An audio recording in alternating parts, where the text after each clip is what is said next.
नमस्कार, मैं विशाखा ठाकुर। स्वागत है आप सभी का 3.2 टीवी में। वैश्विक स्तर पर बढ़ी हुई इंटरेस्ट रेट्स की संभावना से लीडिंग वर्चुअल डिजिटल एसेट्स में कमजोरी बनी हुई है, जबकि कम ट्रेड वॉल्यूम ने मैक्रो इकोनॉमिक अनसर्टेनिटी के लिए डिजिटल एसेट्स की वल्नरेबिलिटी को रेखांकित किया है। बिटकॉइन $26,000 के निशान से नीचे गिर गया, जबकि इथेरियम $1,650 के महत्वपूर्ण स्तर के आसपास ट्रेड करते दिखाई दिया। क्रिप्टो करेंसी का IC15 इंडेक्स 0.4% की गिरावट के साथ 34,065 पॉइंट्स पर ट्रेड कर रहा था। एक दिलचस्प खबर में बाइनेंस यूएस ने हाल ही में मूनपे के साथ पार्टनरशिप की है, जो यूजर्स को स्टेबल कॉइन टेदर USDT खरीदने की अनुमति देगा। मूनपे अग्रीमेंट कस्टमर्स को बाइनेंस के साथ फंड्स डिपॉजिट करने और विड्रॉ करने का एक तरीका प्रदान करता है, और USDT सभी एक्सचेंज ऑपरेशंस के लिए नए बेस एसेट के रूप में काम करेगा। दिलचस्प बात यहाँ ये है कि बिटकॉइन हैश रेट अब तक के सबसे निचले स्तर पर पहुंच गया है। हैश रेट अनिवार्य रूप से माइनर्स के लिए पर हैश रिवॉर्ड या ट्रांजैक्शंस की पुष्टि के लिए उनके द्वारा अर्न अमाउंट को कंफर्म करता है। रीसेंट डेटा के अनुसार बिटकॉइन नेटवर्क हैश रेट ने इम्प्रेसिव 429.72 मिलियन टेराहैश पर सेकंड हासिल किया है। आगे बढ़ते हुए कोमैनो ने दुबई में क्लाइंट्स को कस्टडी सर्विसेज प्रोवाइड करने के लिए दुबई के वर्चुअल एसेट रेगुलेटरी अथॉरिटी यानी कि वारा से मंजूरी हासिल की है। क्रिप्टो कस्टोडियन उस लोकेशन पर फुल और ज्यादा virtual asset service provider license प्राप्त करने वाले पहले लोगों में से एक है, जहां कई कंपनियां हैं। सेक्टर ने आउटपोस्ट स्थापित करने का प्रयास किया है। इस बीच सैम बैंकमैन-फ्रीड ट्रायल कोर्ट के समक्ष लेटेस्ट इंडिक्टमेंट के लिए दोषी नहीं होने का अनुरोध करते हुए उपस्थित हुए। शिबा इनू डेवलपर्स धीरे धीरे वैलिडेटेड डेटा और ट्रांजैक्शन की निगरानी करके शिबेरियम नेटवर्क को फिर से शुरू करने की दिशा में काम कर रही हैं, क्योंकि एक much hype network launch network issues और एक फॉल्टी ब्रिज के कारण खराब हो गया था। रिपोर्ट्स के अनुसार $66.5 बिलियन वर्थ के टोटल 2.56 मिलियन बिटकॉइन में से 2.26 मिलियन बिटकॉइन जो शॉर्ट टर्म होल्डर्स के पास थे, उन्हें उनके करंट मार्केट वैल्यू से अधिक कीमत पर हासिल किया गया था। आगे बढ़ते हुए दुनिया के सबसे बड़े एक्सचेंज बाइनेंस के ऊपर बढ़ते रेगुलेटरी और लीगल प्रेशर के कारण बाइनेंस का नेटिव टोकन BNB एक साल के अंदर सबसे निचले स्तर पर पहुंच गया। अपनी लिक्विड रीस्टेकिंग सीलिंग को 100,000 ईथर तक बढ़ाने के बाद से डिसेंट्रलाइज्ड फाइनेंस के लिए एक प्लेटफॉर्म एगनलेयर ने टोटल वैल्यू लॉक्ड या TVL में 207% की वृद्धि का अनुभव किया है। रीस्टेकिंग एक ऐसा प्रोसेस है जहां की स्टेकर्स एडिशनल रिवॉर्ड्स प्राप्त कर सकते हैं।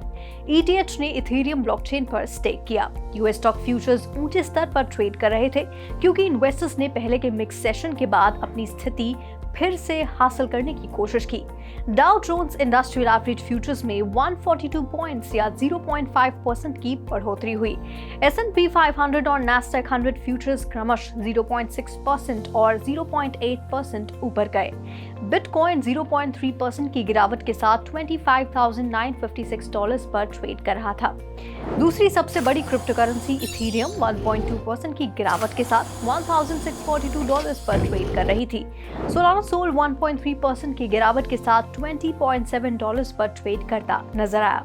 एवलांचे वैक्स 1% की गिरावट के साथ $10.1 पर ट्रेड करता दिखाई दिया। हालांकि BNB 2.5% की बढ़त के साथ $214 पर ट्रेड करता दिखाई दिया। कार्डानो का ADA टोकन 0.1% की बढ़त के साथ $0.26 पर ट्रेड करता नजर आया। पॉलीगॉन मैटिक 2% की बढ़त के साथ $0.55 पर ट्रेड कर रहा था। पॉपुलर मीम कॉइन डोज 0.8% की बढ़त के साथ $0.063 पर ट्रेड करता नजर आया। शिबा इनू 3.7% बढ़त के साथ ट्रेड कर रहा था, तो वहीं रिपल का XRP टोकन 0.5% की बढ़त के साथ $0.51 पर ट्रेड करता नजर आया। बात करें पोल्काडॉट की, तो वह 0.2% बढ़त के साथ $4.4 पर ट्रेड करता दिखाई दिया।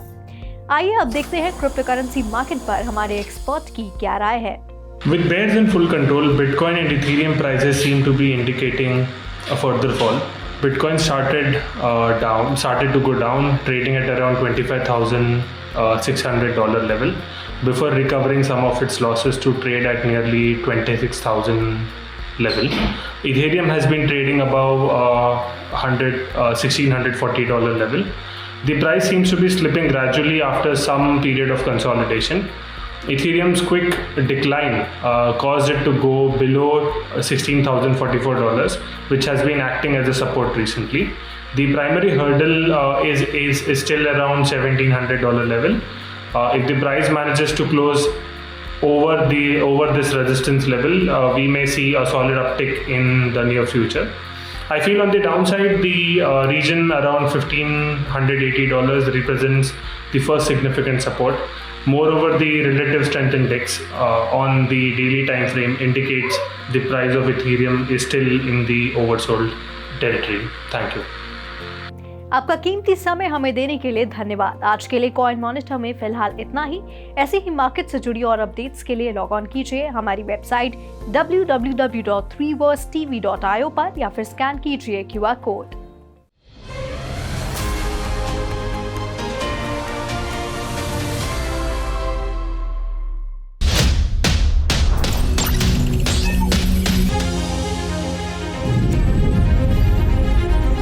With 3.0 TV, stay connected with the world of blockchain. Stay up to date with infinite world of NFTs. Come explore and evolve with 3.0 TV in the metaverse. So many coins, so much volatility. 3.0 TV delivers the news that matters.